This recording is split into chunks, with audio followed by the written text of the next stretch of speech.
Well, as you can see, I've hauled out the front bolster. I'm going to start working on it. There's several issues with it. The biggest issue is down here with the crank. It's froze up, it's damaged. I'm going to have to fix it. I got to get it loose. That's also stuck.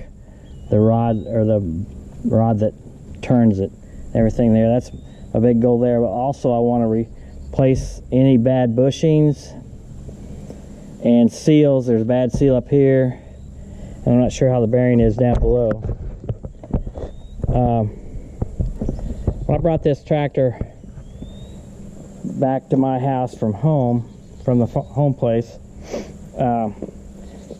front end would wobble like this. So I replaced what everybody calls a sector gear. In the case of an M on the Super MTA, they started making a full circle gear instead of a partial 180 degree sector or whatever angle it was.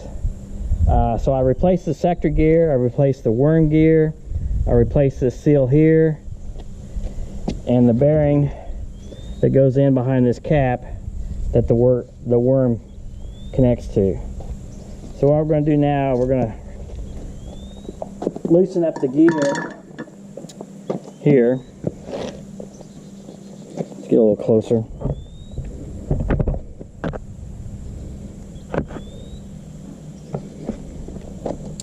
Remove some of this grease.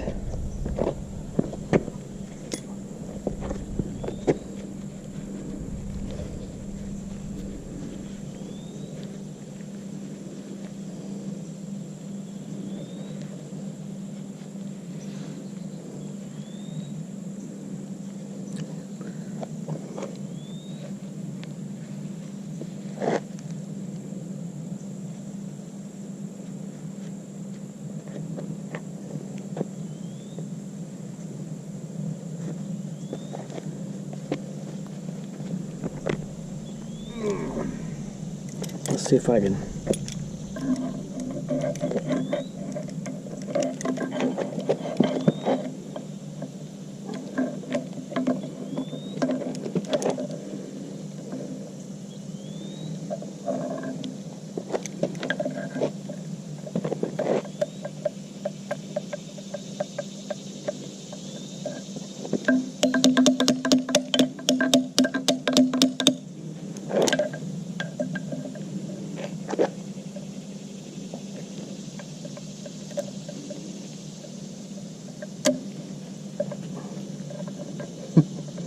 Really got that in there.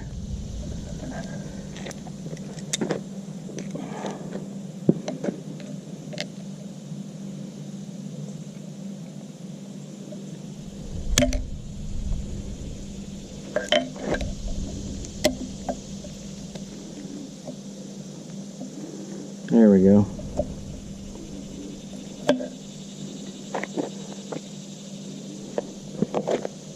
Lay that right there. And I'm going to have to get a wrench to loosen that up.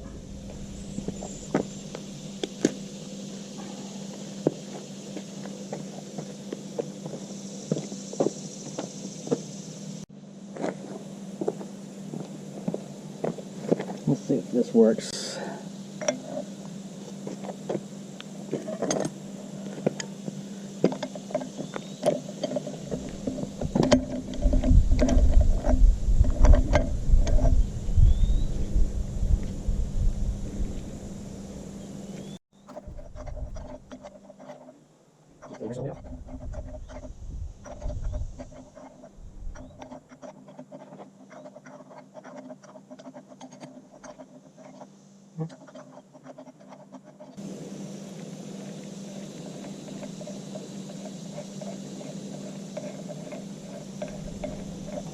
All right, there we go.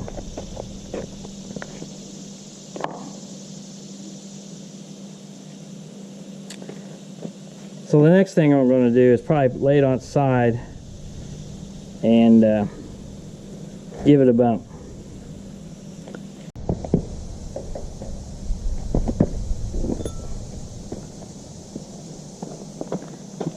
Well, we're going to take the whole shaft out anyway, so I'm going to use a brass drift.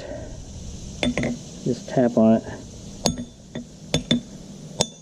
Okay, we got the shaft loose.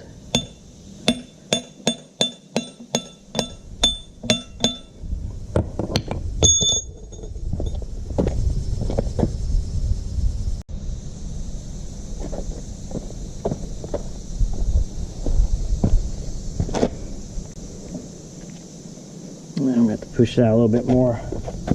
Grab it back here.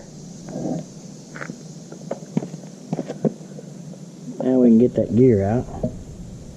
I believe there it is. That's what that looks like. And of course, this basically is a brand new gear because I replaced it in 2017.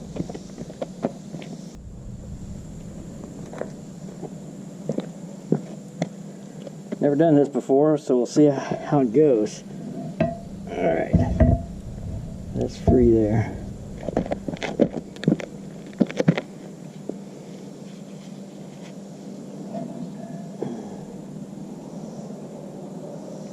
Looks like the seal up above came out with it on the top end. Alright, there we go. So there's that.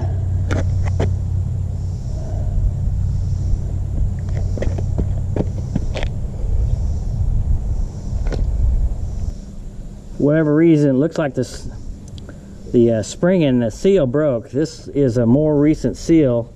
It may be original, I don't know, but I doubt it.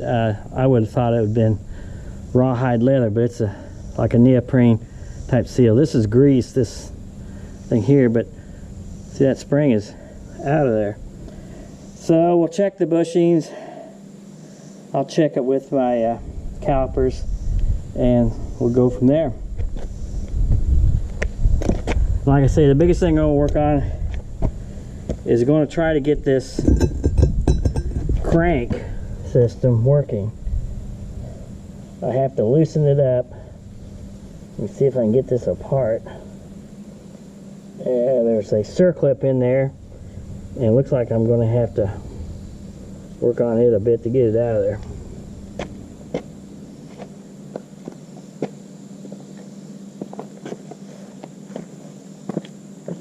Greasy mess.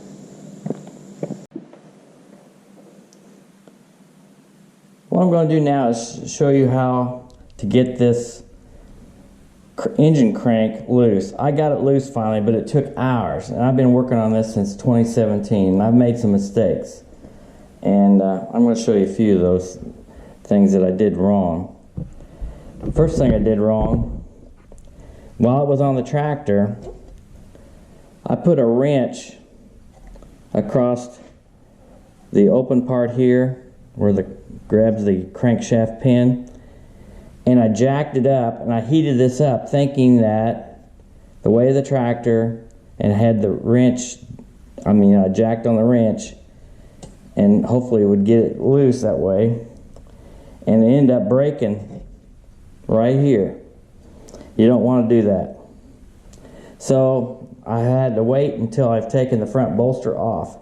And I want to point out one thing about this bolster. If you turn it upside down like I've got it sitting on the top end, be very careful because it's top heavy. It can flip over and land on your feet, so you don't want to do that. So you need to be very careful and watch how you make your movements. So after soaking penetrating oil in this area here, and spraying all this, over the years I would spray it and hoping that it would come loose. It never did. I've even put pipe wrenches on it and pounded on it. That's a mistake because you end up with these and it doesn't get it free. So finally, after it's upside down like this, I attempted to do it again. Now I've got a brand new cotter key in here, and like I said, it took hours, so I couldn't have shown what I did on video because I learned from my mistakes, but now I can show you how to do it exactly. So the first thing you need to get loose or work on is get this piece right here that retains the pin that holds this shaft that goes out the front of the tractor. And this has to go this direction. Or not, well, this direction. So, you know, I wanted to get this loose. So leave the, there's a 2-inch circlip right here, and leave it in there at first. So what I did, spraying penetrating oil, I used the propane torch, went around it, heated it up as best I could, then hammered on it, different locations, and used a screwdriver, and at times a putty knife to wedge in here until finally I got this to move this direction. And once you get that to move, you can use a punch from under here, a long punch going this direction. Okay, so before you can do that though, you got to remove this circlip, this 2-inch circlip right here. Well, the ends where you put your wrench to remove a circlip had broken off, so basically I ended up using a screwdriver and I was able to wedge under it, which I'm going to show you now. You start working on it and work it around, and let's see, and get it loose. And like I said, these 2 ends were broken off of it already, so I'll need a new circlip. So now that I got the circlip off, you take your punch like I showed, you just start working here, work from underneath,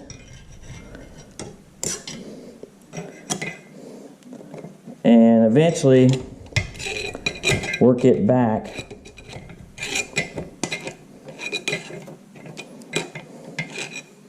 until you can get it off. There's a flat spot where it will go back a little bit, okay? Well, I got it to this point here. Now, while I'm at it, I forgot to mention this. You want to tie this spring off and use wire or something like that and collapse this spring so you can get it out of the way. And when you use a torch, you don't want to heat that spring up at all. So now I got back this far. This was tight too. Took a punch, a large hammer, and knocked that out. So once you do that, the next thing to do is to move this spring back as far as possible.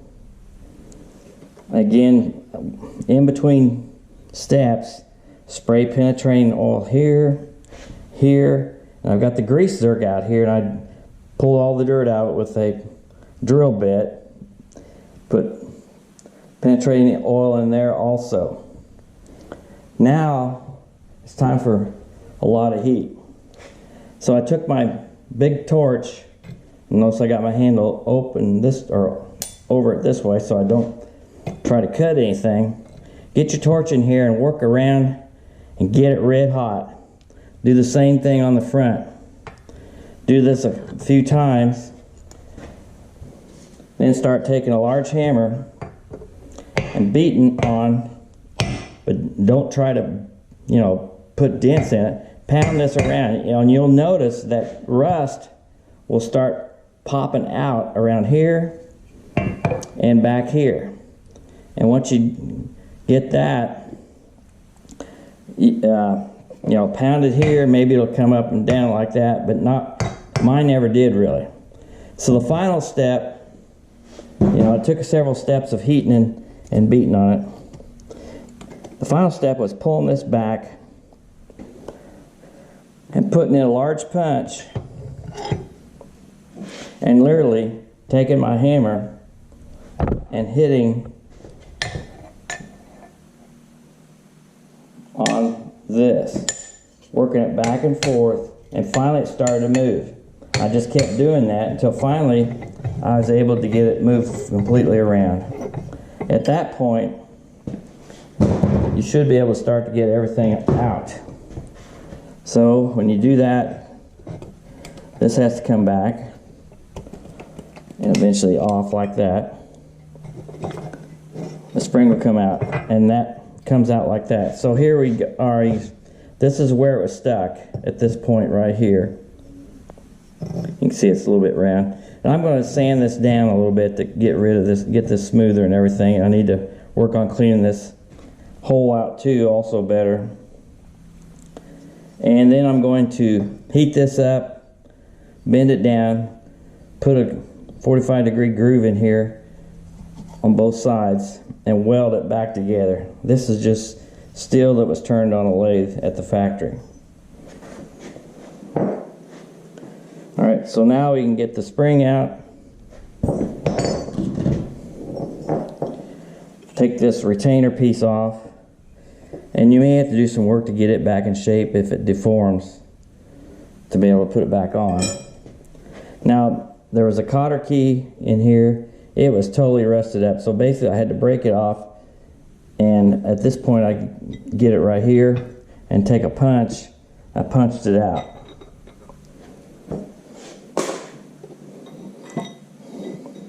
So this shaft does not go out that way, it goes this way. And that's everything out. So that's the basic steps. Like I said, this one was really rusted bad. And the reason it was rusted bad, two things. They rarely, if ever, use this crank. That's one thing. Probably did not grease it. Probably since the first 10 years, I doubt they ever greased it after that.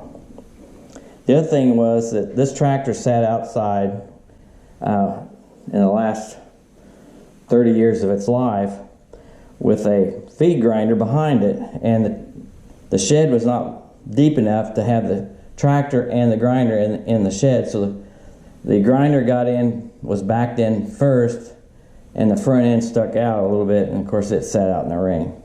So that's why this was rusted up. But I've heard other people say theirs is rusted up, you have to heat it and beat on it. This may have been one of the worst ones that's been out there, but that's the steps to remove the front crank system. That's all the time we have for in this episode. Thank you for watching this video. If you like this video, please hit the thumbs up and subscribe to my channel.